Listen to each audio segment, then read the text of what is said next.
Yo everybody, it's Will, and welcome to the Hillbilly Whiskey Show. Today we have Pinhook, high proof, Bohemian, Kentucky straight bourbon. Now that's a mouthful. Okay, so what we got here, guys and gals, is a little bit of an historical bottle. It's that magenta color up there on the top. If you're familiar with Pinhook, they started putting products out in 2010, and they were MGP, so it was all sourced juice at that time.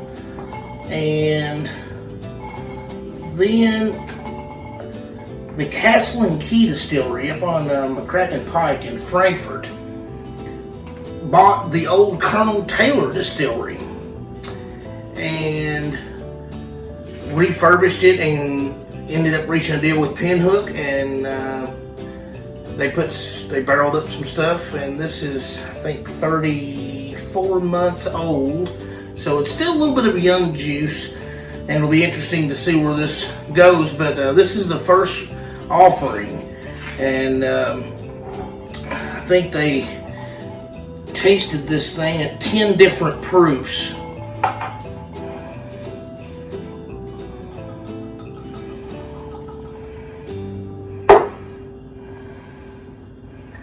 Wow, man, I can smell that already.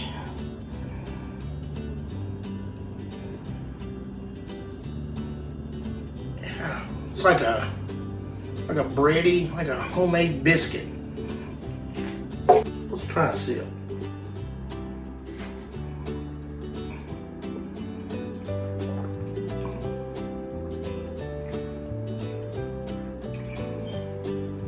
Immediately, I have a lot of citrusy, real citrusy to it right on the front end.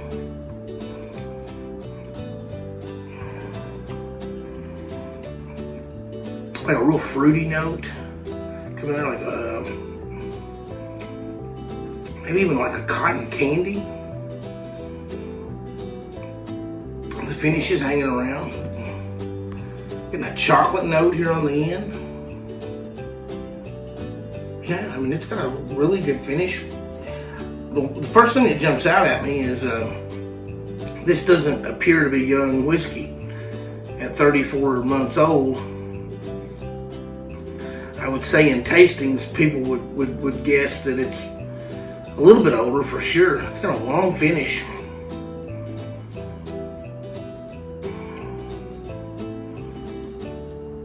I mean, it's this kind of two in a row. This has an even longer finish than the foolproof I thought that we did the other day, in 1792.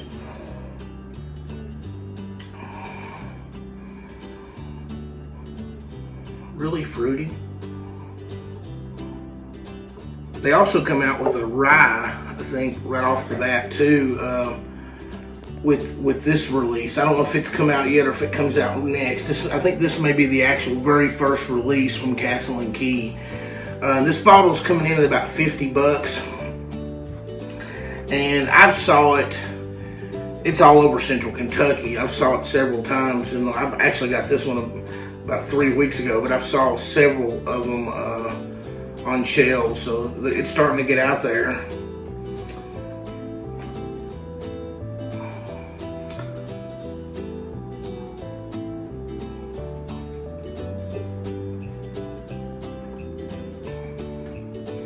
You know, at the beginning, like I said, I'm still getting that real citrus, buttery, chocolate. That's very interesting. It's really nice. Yeah, like I was saying, this one's out there, actually out on shelves everywhere. I wish I could say the same for the Larceny Barrel Proof. I've been on the search for that one all month, and I guess it's only been out for a few weeks, but I do know I've heard of people getting bottles of that, and that's one of the things that I really want to do on this channel a little bit more is discuss the bottles that are coming out that month and the bottles that you should really keep your eye on. So I don't have a schedule yet for doing lives, So I'm kind of throwing some information in this because right now this is kind of the only thing we have is just the tastings that I'm doing right now. But I did want to throw some more information at you, that as far as a Facebook group and some sort of an idea about live shows, because I think that's where we can really break down what we're looking for. We can really talk as a group about what we're enjoying at different price points. We can talk people off the ledge and hope they don't pay something ridiculous for a bottle of whiskey as well. And that's one of the things that I really want to do with this community is communicate about what whiskey is out there that we're trying to chase down, and what we need to, what's a good price for it. So, like I said, that's just some stuff that's kind of coming. Hopefully within the next 10 days, maybe by June 1, we can get our first live up and establish a little bit about kind of what we're gonna do with the channel going forward. But back to this Pinhook here. I've had 2 little sips of it, and the one thing that really is sticking out to me is this does not taste like young whiskey at all. It's very impressive. It's packing a lot of flavor, and like feel really like a chocolatey, like it's almost like you got chocolate gravy on a biscuit. So this bourbon was tasted at 10 different proofs by master distiller Sean Joseph and co-founder of Pinhook. And he settled in on this finished product at 114.5 proof. With the complex taste profile that this bourbon has, I'm going to have to give it a resounding thumbs up. I think it's a bottle that we should definitely try to go get when you combine the history of where it comes from, with it being the old Colonel Taylor Distillery, the first offering from Castle and Key, who looks like they're well on their way, and the price point, taste, flavor. When you add all those things up, I can't help but give it a full recommendation. And the folks at Pinhook, and especially Sean Joseph, he has definitely knocked it out of the park.